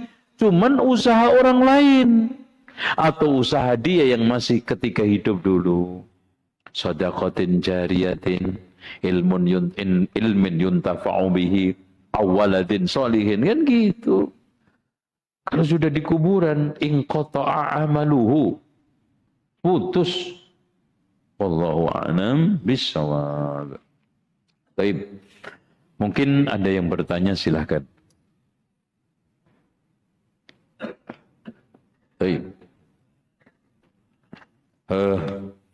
Pakai mic, Mas. Bismillah. Sambil nunggu mic antum ya. Bismillah, afwan Ustaz. Izin bertanya. Apa hukumnya merapikan jenggot yang tumbuh di bawah rahang? Di sini ya? Hah? Di sini. Ini bukan wajah. Nggak apa-apa. Di bawah dagu. Ya. Nggak ada masalah. Karena yang dianjurkan untuk dirawat adalah di wajah.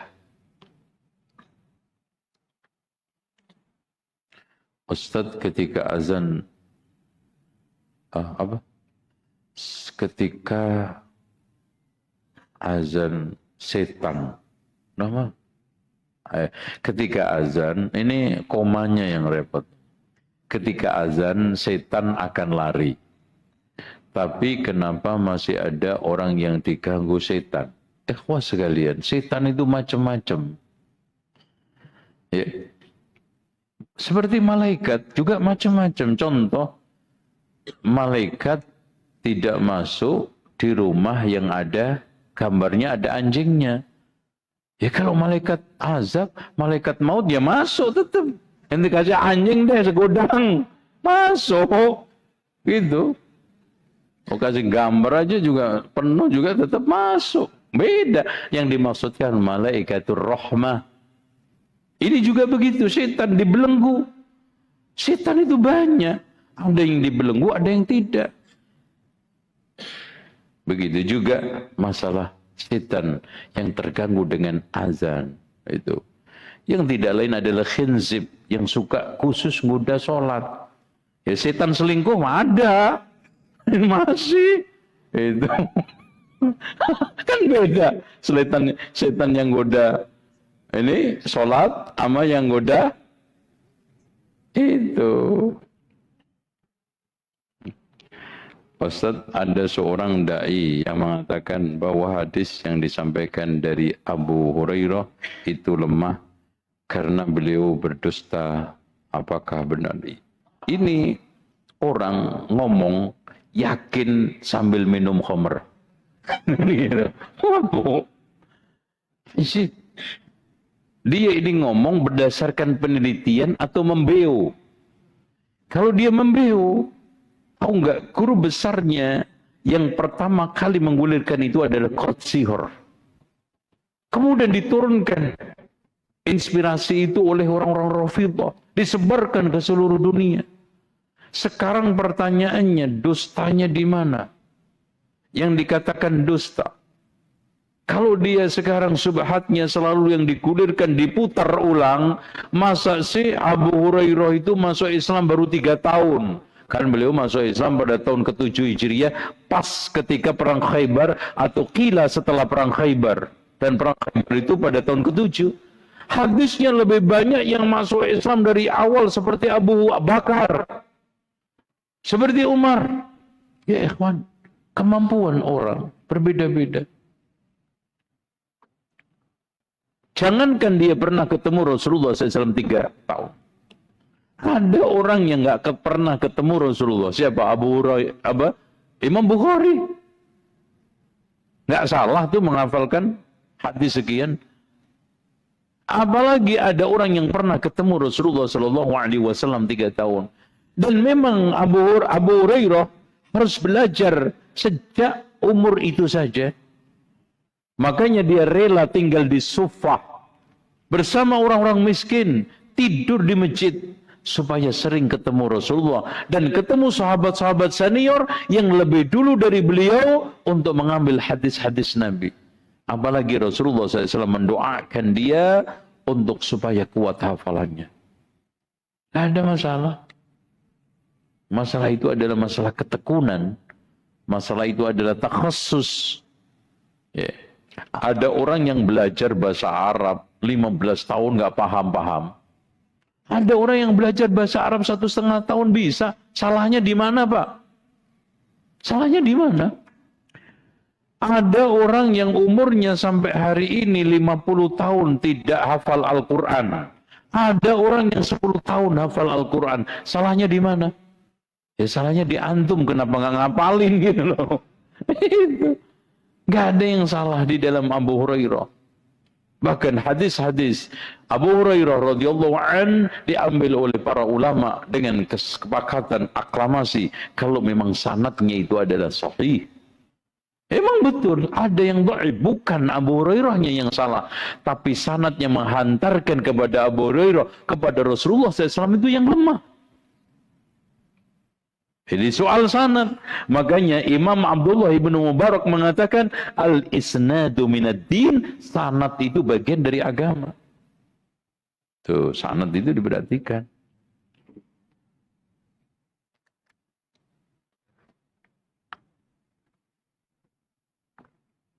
Mana tadi?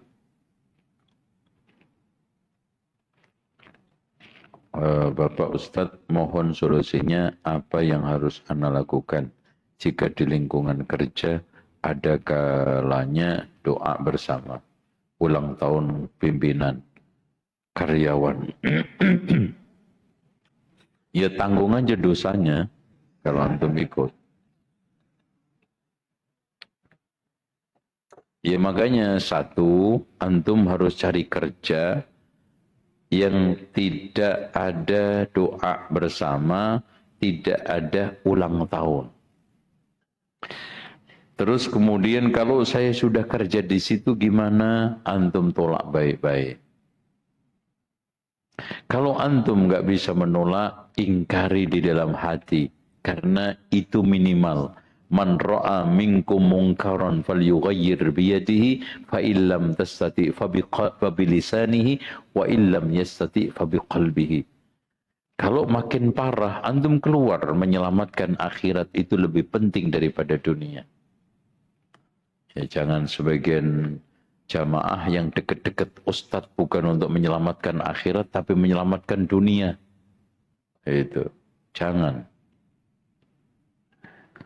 Bapak, Ana selama ini hidupnya dikarenakan kejawen, tidak pernah sholat hingga meninggal. Apa yang harus saya lakukan? Ya nggak ada yang bisa dilakukan. Karena sudah mati dalam keadaan kafir. Kalau tidak pernah sholat sama sekali. Kata Syekh Muhammad ibn Shalih Al-Utsaimin, mati dalam keadaan kafir dan tidak boleh disolati, dikubur bersama kaum muslimin. Makanya Imam Ibn Taimiyah memutuskan orang yang meninggalkan sholat itu ada dua macam. Orang yang meninggalkan sholat secara total adalah kafir, meskipun alasannya malas. Kenapa nggak mungkin ada orang yang sekarang ini nggak pernah sholat tapi malas alasannya? Ibarat seperti orang yang habis wawancara, rekrutmen, diterima di perusahaan, nggak pernah masuk karena malas sampai pensiun. Mas, kenapa antum datang sekarang minta uang pensiun? Nah, saya masih karyawan, Pak. Ente nggak pernah masuk. Males, Pak. Diterima nggak kira?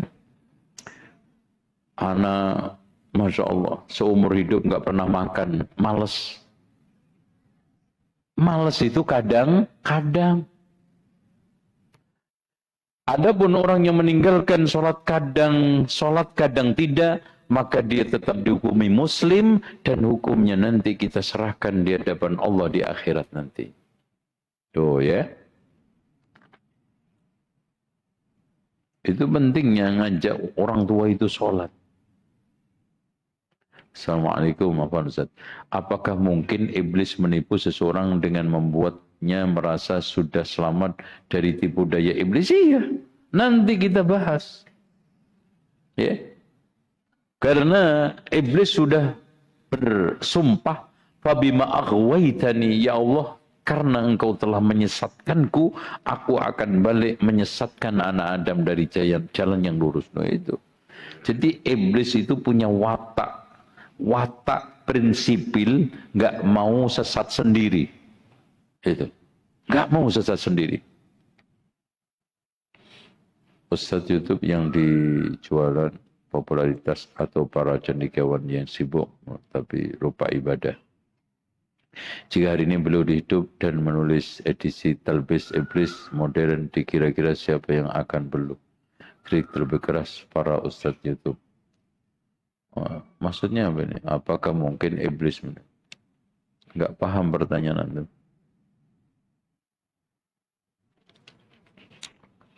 Assalamualaikum Ustaz, mau tanya, apa pengertian dari hasad? Soalnya Ana dulu pernah tahu, tapi sekarang Ana lupa. Takutnya Ana menyampaikan salah. Gini, hasad itu ialah perasaan di mana orang itu pingin kenikmatan dari saudaranya itu hilang atau pindah. Kalau tidak ada niat, itu namanya ghibthah. Yaitu apa? Pingin. Tapi dia doakan, ya Allah, mudah-mudahan rezekinya tambah. Mudah-mudahan istrinya tambah. Gitu kan gitu. Mudah-mudahan, gitu. Tapi kalau ada pikiran untuk supaya pengen nikmat itu lepas, hilang, atau pindah ke tangan dia, itu hasad. Dan hasad itu kaitannya kebanyakan dengan masalah materi, popularitas, nama harum, duniawi. Makanya, dabba alaikum da'ul umami qablakum, al-hasad wal-baghdha. Akan merasukin pada tubuh umat ini, umat kalian, penyakit umat-umat dahulu, yaitu hasad, dengki, iri. Dan itu bahaya, karena menghapus kebaikan, melumatkan sikap-sikap baik. Orang kalau sudah hasad itu berubah, Pak. Dan nanti penyakitnya, berbagai macam penyakit aneh-aneh muncul. Tidak terima terhadap takdir. Karena orang ditakdirkan seperti itu, kok antum gak terima? Kenapa? Yang tidak kalah pentingnya, ada gula, ada semut. Ada nikmat, ada hasud. Kalau udah pada enak, pada berebut. Padahal ujung-ujungnya cuma tinggal kentut. Apa sih yang dicari? Apa antum? Ya Allah. Toilet, Pak, yang dicari. Antum sekarang yang diperebutkan manusia sampai saling sikat, saling gasak, saling gesek, saling gosok. Ujung-ujungnya apa? Toilet. Paham? Kayak kartu ATM tuh. Kartu kredit, gesek, gasak, gosok. Gesek kartu, gasak barang, gosok dodo. Karena utangnya banyak.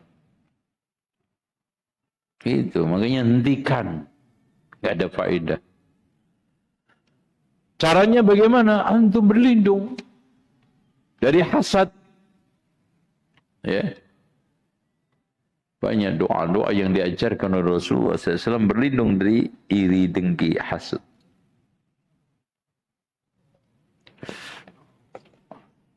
Sakit ya lama-lama Pak, nggak berasa. Iya. Baik. Assalamualaikum Ustaz. Ada sebagian masjid yang sholatnya tidak menghadap kiblat. Lah gimana? Gimana? Oh, ini udah habis Islamnya. Karena yang paling tersisa kan sholat ngadep kiblat. Ini nggak ngadep, udah habis deh. Udah. Maimun ibnu Mahran seperti yang dikutip oleh Imam Asy-Syatibi di dalam kitab Al-I'tisam. Satu kitab yang cukup bagus membahas masalah Al-I'tisamu bil Kitab wa Sunnah dan mencela bid'ah dan ahli bid'ah. Dia mengatakan, andaikan sahabat-sahabat Nabi itu dibangkitkan kembali, dihidupkan kembali, kemudian disuruh untuk mengecek praktek agama umat Islam, maka dia akan menemukan yang sesuai dengan sunnah cuma tinggal satu, sholat ngadep kiblat. Nah ini udah salah lagi. Aduh, habis deh. Anak nggak bisa jawab nih Mas. Gimana nih? Yuk, gimana ceritanya? Apa? Hah?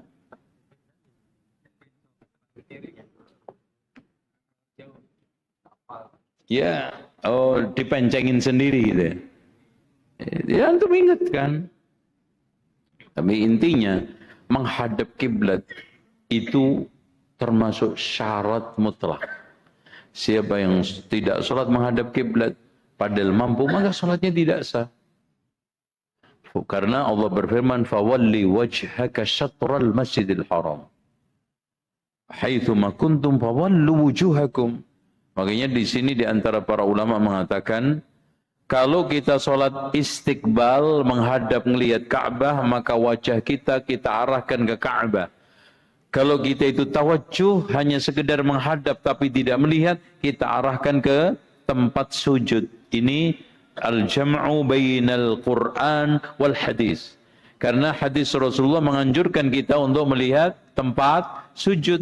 Tapi firman Allah, fawalli wajhaka satral masjidil haram, untuk menghambungkan apa? Ketika kita sholat melihat Ka'bah, kita hadapkan ke Ka'bah. Tapi kalau tidak, maka kita melihat ke tempat sujud. Wallahu a'lam bishawab. Itu aja. Ya, silakan. Ya. Ya, silakan, Pak. Assalamualaikum warahmatullahi wabarakatuh. Waalaikumsalam.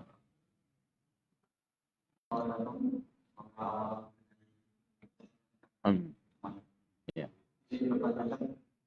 Tadi telah melewatkan sebuah tempat sifat benda itu berat dan mungkin kami pernah mengatakan atau kurang pahami atau memahami bahwa pandangan Yang pandangan tentang apa, Pak? yang berkaitan dengan berat atau siap. Ya, dua-duanya sesat. Hadirin sekalian, pandangan ahli sunnah itu hanya al-aslu fil asya'i al-ibahah. Aslinya benda itu mubah. Udah selesai itu aja. Nggak usah antum bahas bergerak atau diem, pusing sendiri nanti. Sehingga ketika kita naik kendaraan, kelihatan pohonnya itu bergerak. Sebetulnya yang bergerak itu pohonnya apa kitanya? Pusing sendiri sampean. Kita ketika naik pesawat, melihat mendung-mendung berjalan. Ini yang berjalan pesawatnya atau mendungnya? Akhirnya pusing sendiri. Akhirnya mengatakan, ya dua-duanya jalan. Sampai diterapkan pada bumi matahari. Muncullah teori heliosentris sama geosentris. Ya. Al-Quran memutuskan wasyamsu tajri, matahari ini lari kencang. pada orbitnya. Dan ini ayat yang paling dahsyat. Coba bayangkan Pak, bentangan orbit matahari ini berapa miliar kilometer Pak. Yang Allah buat matahari hanya menempuh 24 jam sehari. Coba itu kayak apa itu Pak jalannya? Pesawat apa, siluman itu kalah itu. Ini 24 jam. Matahari beredar pada orbitnya. Wasyamsu tajri li mustaqarrin laha dzalika taqdirul azizil alim. Perkasa dan maha alim. Ini cuma untuk orang mati. Sayang.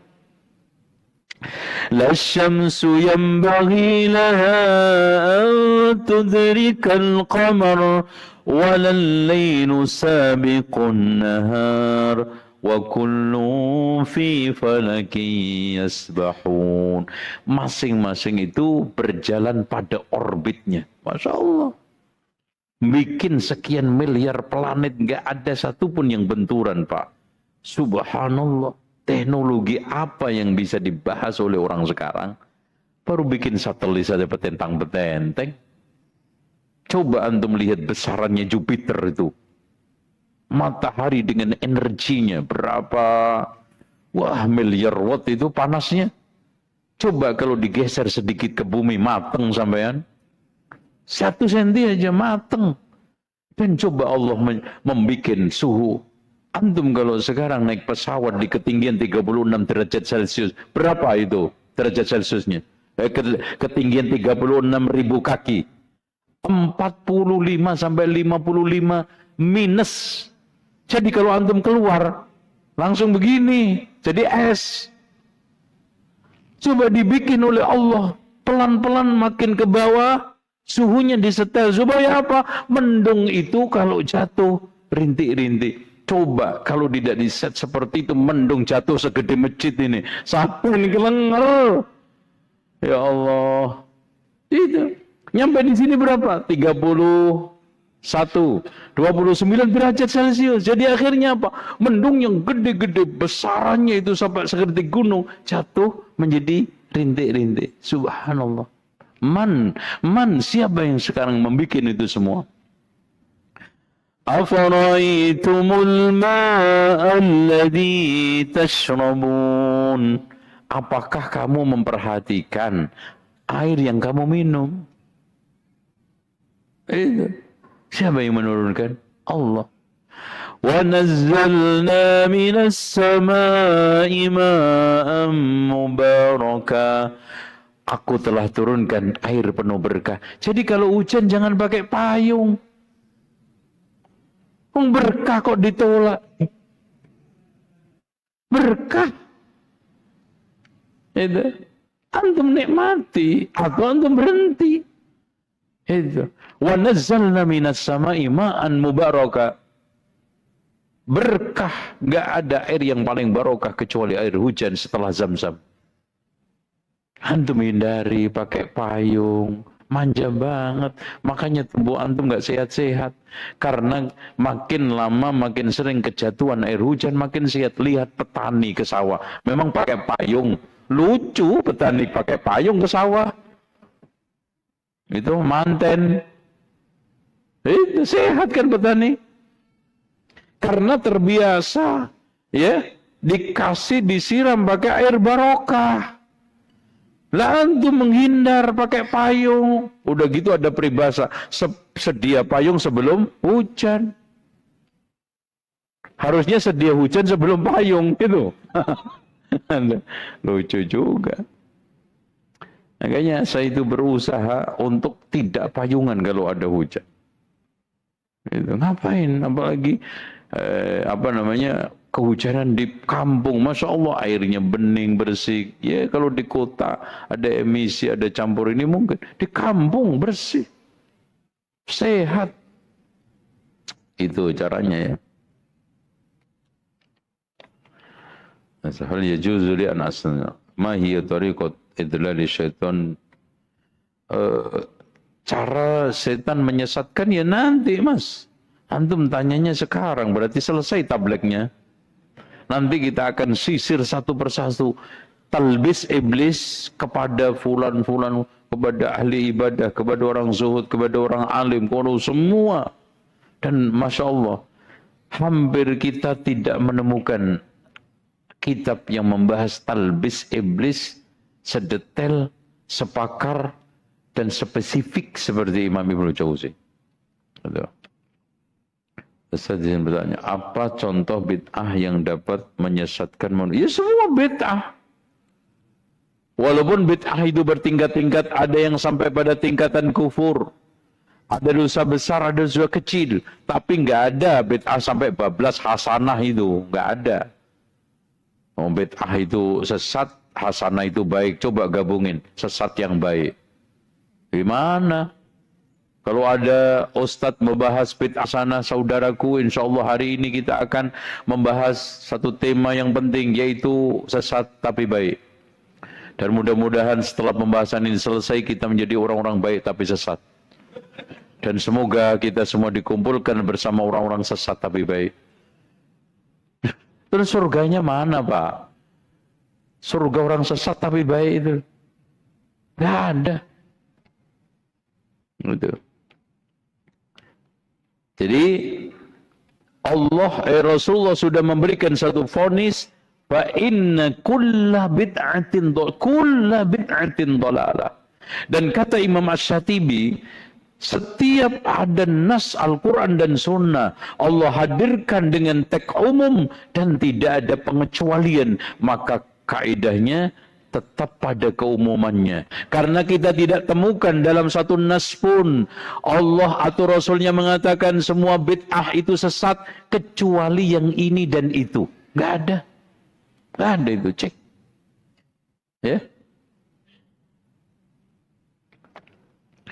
Apa Ustaz yang dimaksud ilmu filsafat? Ilmu kalam sama. Kalam itu bahasa Arabnya, filsafat itu bahasa sononya. Bagaimana cara mendakwai? Dan Masya Allah Pak,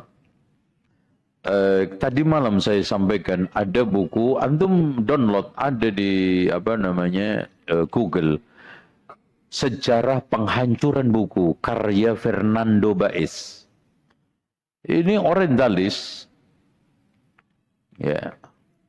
Dia mengatakan bahwa sumber kebid'ahan yang muncul di agama ahlul kitab adalah masuknya filsafat ke agama mereka. Masya Allah. Cek buku itu. Baca buku itu. Jadi agama Yahudi dan Nasrani itu kemasukan bid'ah sampai pada tingkatan mentuhankan Isa, itu diawali apa? Filsafat. Yang menanyakan eksistensi Isa itu Tuhan atau manusia. Kan itu awalnya. Ketika dia lahir tanpa bapak, siapa lagi bapaknya kalau enggak Allah? Nah itu udah mulai. Dicari-cari analisa filsafatnya, analisa kesamaannya dengan ini dengan itu, sehingga diputuskan, ada yang memutuskan Isa murni Tuhan. Seperti Kristen Konstantinopel. Ada yang mengatakan manusia, ada unsur Tuhan dalam konteks manusia setengah dewa. Seperti Yakubiyah, Nestoriyah. Tapi ada yang masih mengakui bahwa Isa itu adalah Tuhan seperti yang diikuti oleh, Isa itu Nabi bukan Tuhan seperti yang diikuti oleh Najasyi. Dan kebanyakan aliran Nasrani Najasyiyah ketika itu masih agamanya agama penganut Kristen murni. Makanya ketika Rasulullah SAW datang menjadi Nabi, langsung dia masuk Islam. Karena nggak ada beda. Yang parah itu di Konstantinopel. Yang parah itu Romawi. Bahkan dia itu merubah total agama Kristen. Puasa aja jadi 50 hari. Ini Tuhan dibikinkan ada 3 oknum. Ada Tuhan Anak, Tuhan Bapa, Tuhan Rohul Kudus. Udah. 1 sama dengan 3, 3 sama dengan 1. Dan akhirnya mereka kesulitan sendiri untuk meletakkan dasar-dasar filsafatnya. 1 sama dengan 3 itu gimana? Ketika ditanya faktanya ada enggak? Satu itu mengkristal.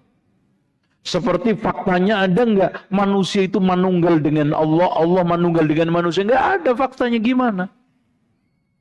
Ini lebih sulit lagi. Sehingga ada yang mengumpamakan 3 ini sama dengan 1. Itu sepertinya menyatunya rokok antara tembakau, cengkeh, kertas. Jadi 1. Nah 1. Tapi 3.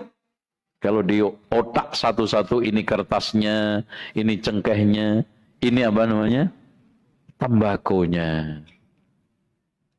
Itu. Makanya rokok lagi contohnya. Ya. Rokok itu bahaya, bahannya aja bahaya, Pak. Tembakau. Gitu kan gitu. Itu bahan apa? Bahan rokok, tembakau. Itu matilah. Kata orang Medan, tembakau, kan gitu. Mati. Ustadz, ketika azan sudah, apakah pelaku bid'ah, perbuatan bid'ah dapat mengeluarkan? Ikhwan sekalian, kita lihat. Tidak semua, tolong dibedakan antara pengikut dengan pelaku. Kalau pengikut, muqallid. Mereka seperti orang-orang yang lain, awam. Tapi kalau sekarang pelaku, dia adalah yang mendakwakan, dan termasuk mempertahankan dengan dalih-dalih yang ada. Makanya siapapun kalau katanya itu pengikut, tapi berdalih, maka dia termasuk pengikut, pelaku. Berdalih. Kalau orang pengikut taklid harusnya ketika diberitahu, wah maaf Pak, nggak tahu itu Pak. Nah itu. Nah ini malah berargumen, berarti apa? Dia itu pelaku. Baik. Saya katakan tadi, lihat derajat kebid'ahannya.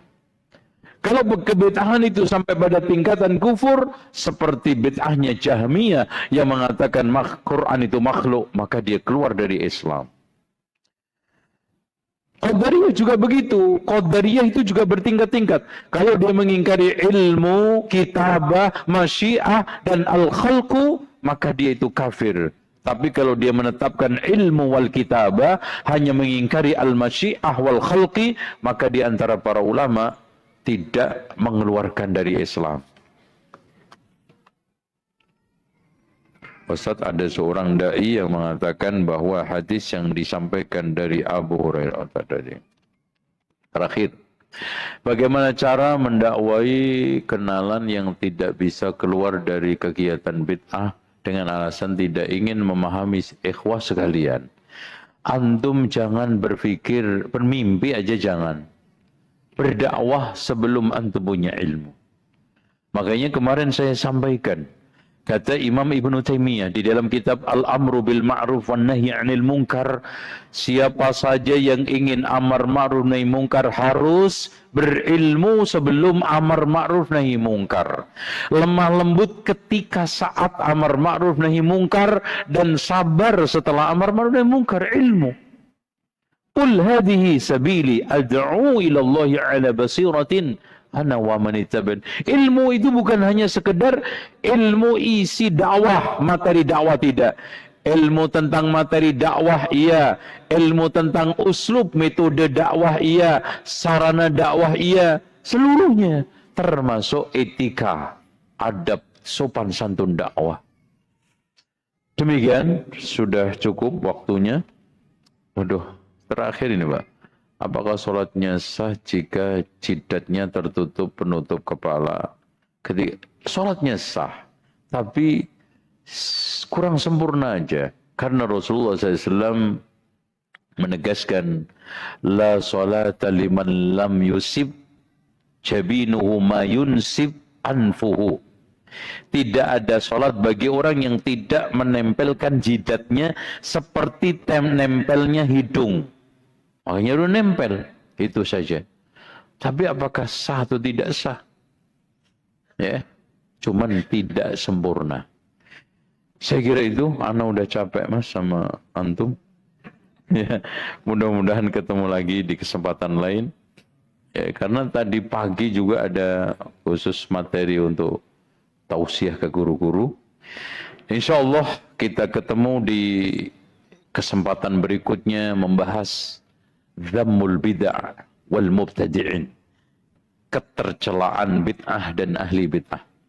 Mudah-mudahan kita diberikan oleh Allah istiqamah ala sunnah dan bisa menjauh dari kebid'ahan.